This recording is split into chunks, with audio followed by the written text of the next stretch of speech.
नमस्कार दोस्तों, मैं भूपेंद्र कुमार सैनी आपके अपने YouTube चैनल ज्ञान विविधे शिक्षा में एक बार फिर से स्वागत करता हूँ। आज आपके लिए बहुत बड़ा धमाका है दोस्तों, ध्यान से सुनिएगा। आने वाले समय के अंदर अभी लॉकडाउन चल रहा है, अपनी तैयारी को आप इस प्रकार से मजबूत बनाइए।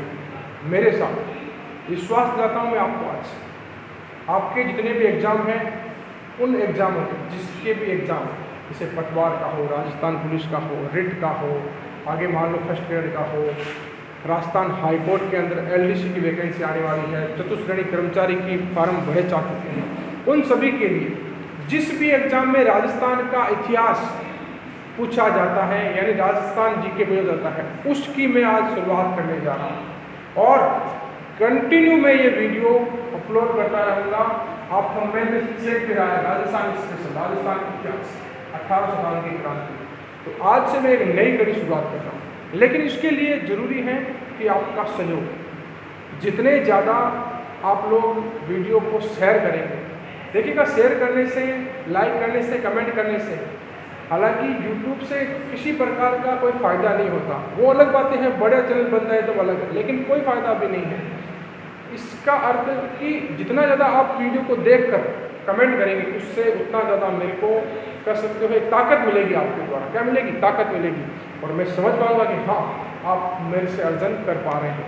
मुझे खुशी होगी बहुत ज़्यादा, उसके कारण मैं अगले वीडियो अच्छे से ले पाऊँगा। जितने ज़्यादा आपके कमेंट वगैरह होंगे, आप समझते हो, यानी जितने ज़्यादा अगर चीज़ें अच्छी होगी, कब होगी अच्छी? जब आप कमेंट वगैरह ज़्यादा करेंगे, ज़्यादा शेयर करेंगे तब।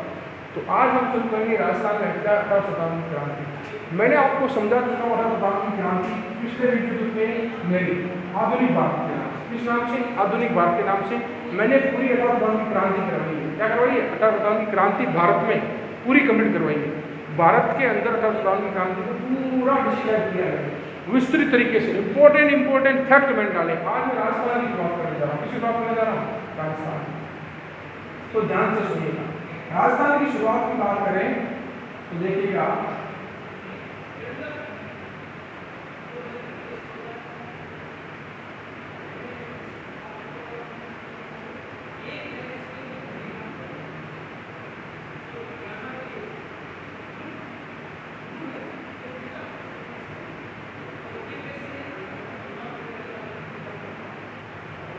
जो भारत की अवस्थिति थी पहले, कह सकते हो इस प्रकार से, भारत किस प्रकार से, इस प्रकार से था। उनके अंदर एक परिणाम होता था, यहाँ से राजस्थान होता था, राजस्थान होता था, राजस्थान होता था, राजस्थान। बात करें राजस्थान, ये क्या मान सकते हैं? राजस्थान क्या मान सकते हैं? क्या मान सकते हैं? राजस्थान। अब यहाँ पर क्रांति कैसे हुई, क्या हो उसका सलूशन? पिछले वीडियो बता चुका हूँ अंग्रेज राजस्थान में कैसे प्रवेश कर पाते हैं, क्या कर पाते हैं। अब बात करें राजस्थान की, तो राजस्थान के अंदर मैं आपको बता दूं कि अंग्रेज कैसे हावी हो पाए राजस्थान में। पहली बात ये समझना है, शुरुआत करने से पहले समझना है कैसे हावी हुए। ठीक है, ध्यान से सुनना। भारत राजस्थान के अंदर कई प्रकार के राजवंश थे, उनमें काफी सारी उठापटक चल रही थी। क्या चल रही थी? उठापटक चल रही थी। अब राजस्थान के अंदर इस उठापटक को दबाने के लिए प्रयोग होता है मराठों और पिंडारियों। किसका? मराठों और पिंडारियों। किसका? मराठों और पिंडारियों का प्रवेश होता है। इसमें राजस्थान में इनका प्रवेश होता है। किस रियासत से होता है? किस रियासत से? बूंदी रियासत से। किससे? बूंदी से। प्रवेश करवाता कौन है? जयपुर महाराजा। कौन करवाता है? जयपुर। किसके अंदर? बूंदी के उत्तराधिकारी मामले। किस मामले में? उत्तराधिकारी मामले के अंदर। अब मराठा और पिंडारियों का यहाँ पर आगमन होता है बूंदी में। अब ये मराठा और जो पिंडारी, ये सिर्फ किसके लिए काम करते हैं? पैसों के लिए, धन के लिए। किसके लिए काम करते हैं? धन के लिए। अब राजस्थान के अंदर इनका प्रवेश हो गया, लेकिन अब इनको बाहर निकालना मुश्किल हो जाएगा। अब ये क्या करेंगे? बूंदी में प्रवेश करते हुए पूरे राजस्थान में तबाही मचाएंगे। क्या करेंगे? तबाही। जितने भी कोई मान सकते हो कि कोई भी दुर्बल राजा या कोई दुर्बल शासक इनको मिलता, उस पर अधिकार कर लेते, धन लूटते, और उस ओर से ये युद्ध लड़ते जो इनको अच्छा धन देता। मान लीजिएगा ये ए व्यक्ति था, ए व्यक्ति ए शासक था, ये बी शासक था। इसने मान लीजिएगा 10,000 मुद्राएं दी, तो इसकी ओर से करने लगे, इसने कहा 20 दूंगा, इसकी ओर से। यानी ये विश्वास पात्र नहीं थे, ये सिर्फ पैसों के लिए कार्य करते। किसके लिए काम करते थे? पैसों के लिए कार्य करते। ऐसे करते करते क्या हुआ, राजस्थान क्या हुआ, पिंडारियों और इन मराठों के चुंगल में फंस चुका था। क्या हो चुका था? राजस्थान मराठों और पिंडारियों के चुंगल में फंस चुका था। अब इससे त्रस्त हो जाते हैं सारे के सारे। क्या हो जाते हैं? त्रस्त हो जाते हैं। तब 1817-18 के अंदर जितने भी राजस्थान के शासक हैं वो अंग्रेजों से संधि करते हैं। जिसे अंग्रेजों से किससे करते हैं? अंग्रेजों से। साइड संधियां कह सकते हैं, इसका नाम कह सकते हैं, अंग्रेजों से संधि करते हैं। क्या करते हैं? संधि। इस 1817 संधि करने के अंदर इंपॉर्टेंट भूमिका निभाता है एक अंग्रेज अधिकारी जिसका नाम है मैडकॉक। क्या नाम है?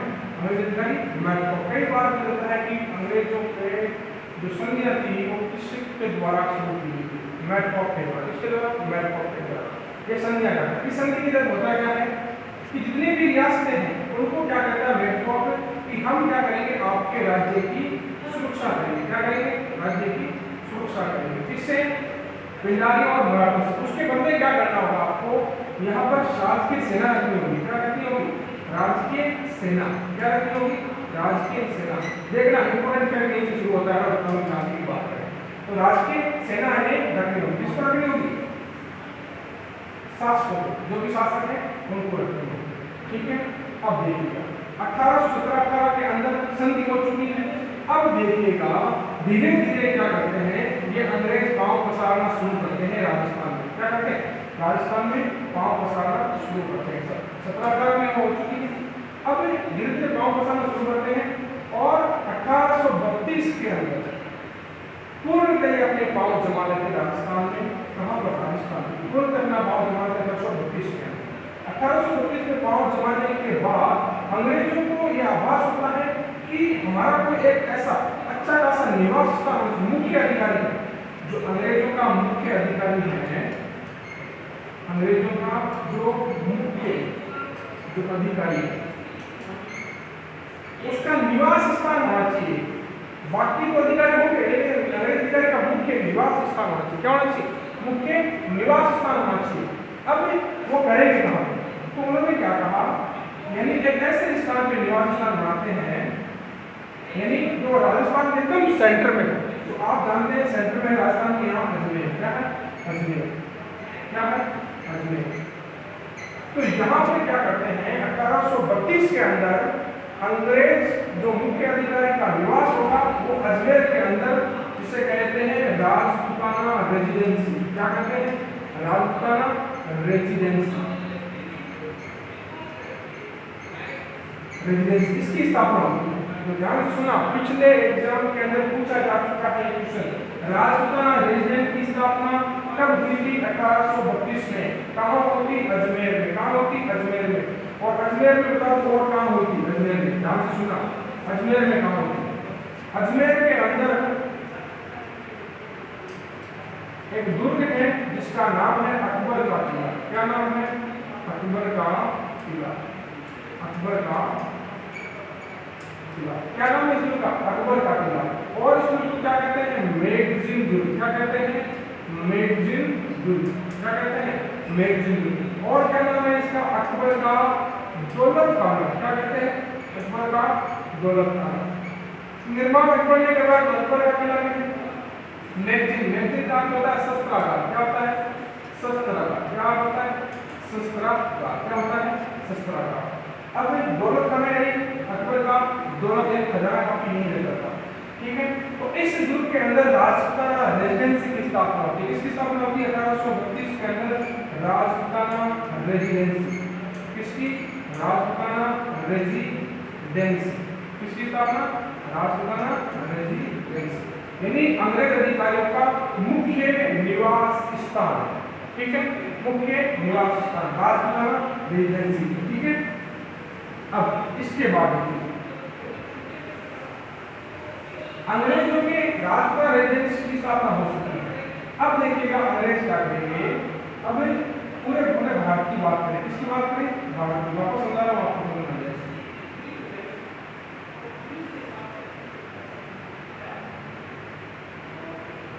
मान लीजिएगा आपका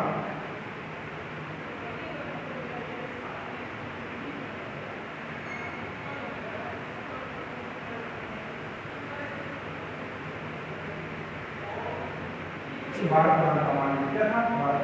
तो यहाँ पर बताता है कि मान लीजिएगा बीच के अंदर, दिल्ली के अंदर सत्ता चलाने वाला या मान सकते हो इसको कहते थे जीजी, क्या कहते थे, जीजी, गवर्नर जनरल। क्या होता था, गवर्नर। और यहाँ एक प्रदेश था जिसको हमने डिसाइड किया था किसके अनुसार, राजस्थान। क्या किया था, राजस्थान। क्या बोला था, राजस्थान।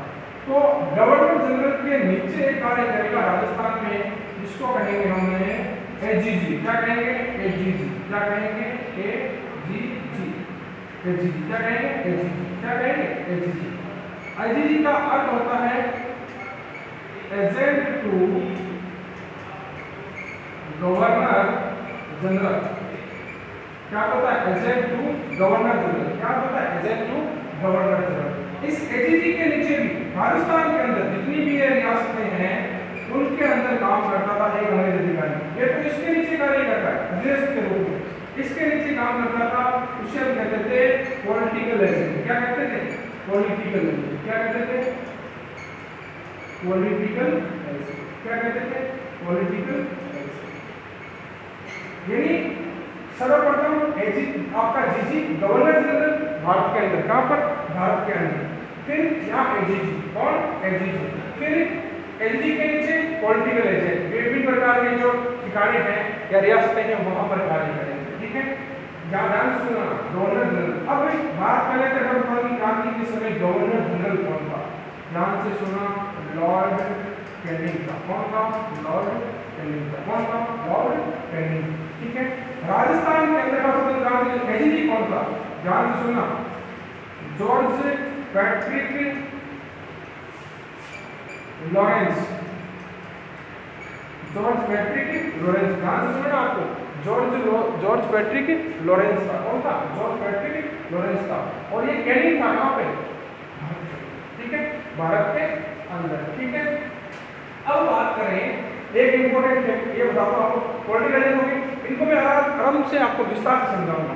अब देखिएगा छोटी सी बात, ये चीजें आपने नोट डाउन करी होगी। अब इसके बाद देखिए, इसके बाद बात करें आपका 1832 के अंदर मैंने आपको बता दिया अजमेर के अंदर राजपूताना रेजिडेंसी की स्थापना किसकी होगी, राजपूताना रेजिडेंसी।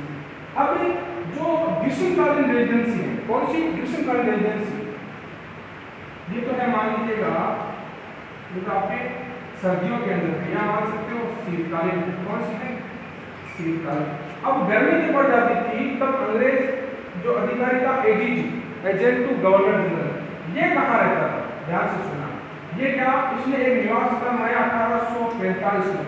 कहाँ बनाया सर, माउंट आबू। कहाँ बनाया, माउंट आबू। कहाँ बनाया था, माउंट आबू। क्या बना दिया, माउंट आबू बना दिया।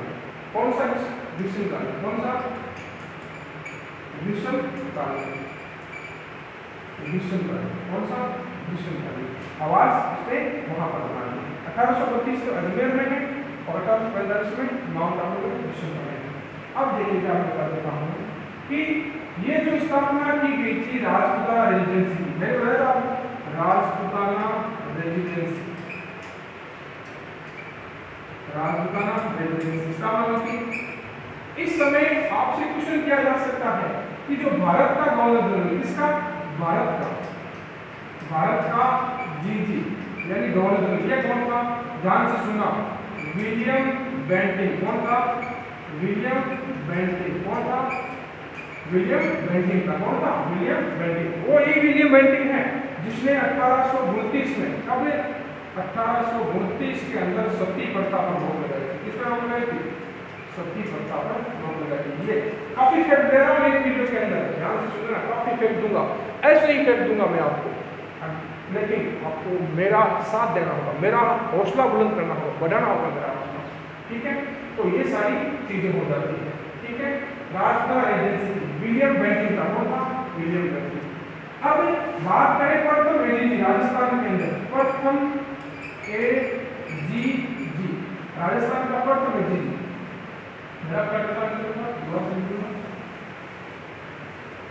नोट डाउन करते रहना, वीडियो को पॉज करके नोट डाउन करते रहना।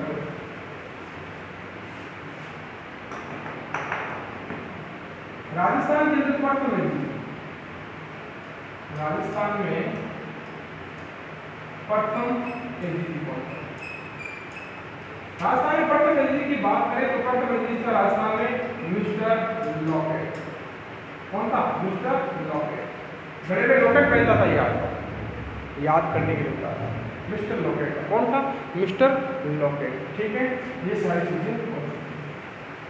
अब बताऊं आपको कि राजस्थान के अंदर बात करें 1857 की क्रांति, 1857 की क्रांति के समय कितनी छावनियां थी? राजस्थान की 1857 के समय छावनियां कई पर जो कई बच्चे हैं नहीं तो बोले छावनियां क्या होती है, कई बताते भी नहीं। छावनियां ध्यान रखना, यानी छावनियां यानी एक सैनिक टुकड़ी, सैनिक टुकड़ी है, यानी एक सैनिक टुकड़ी का जो निवास स्थान है, क्या है? जो निवास स्थान है सैनिक टुकड़ी का, उसे हम क्या कह सकते हैं? छावनी कह सकते हैं। क्या कह सकते हैं? छावनी। सैनिक टुकड़ी यानी एक सैनिकों का समूह है, सैनिकों का समूह है, उसे क्या कह सकते हैं?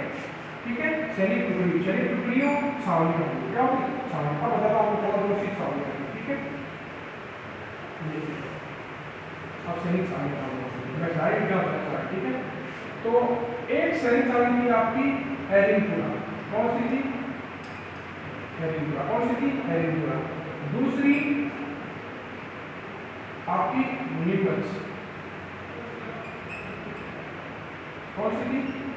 नीमच।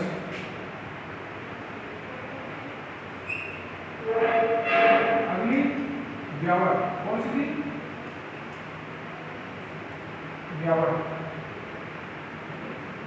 ब्यावर कौन सी थी? ब्यावर। हैरिंगपुरा हो गई, नीमच हो गई, ब्यावर हो गई। अगली कौन सी थी? नसीराबाद। कौन सी? नसीराबाद। कौन सी होगी? नसीराबाद। फिर नसीराबाद। फिर होगी खेरवाड़ा। कौन सी होगी? खेरवाड़ा। कौन सी होगी? खेरवाड़ा। ये होगी आपकी देवरी। कौन सी देवरी? देवरी। ठीक है, ये 6 सैनिक छावनियां। कितनी छावनियां? 6 सैनिक छावनियां। स्थान बता देता हूँ आपको। हैरिंगपुरा ये है पाकिस्तान, नीमच याद रखना, नीमच ये कहाँ? पहले राजस्थान में थी, पहले राजस्थान में थी, अब कहाँ है? एमपी में। कहाँ है? एमपी यानी मध्य प्रदेश। ब्यावर अजमेर। ब्यावर में क्या? अजमेर। नसीराबाद ये भी अजमेर। खेरवाड़ा उदयपुर।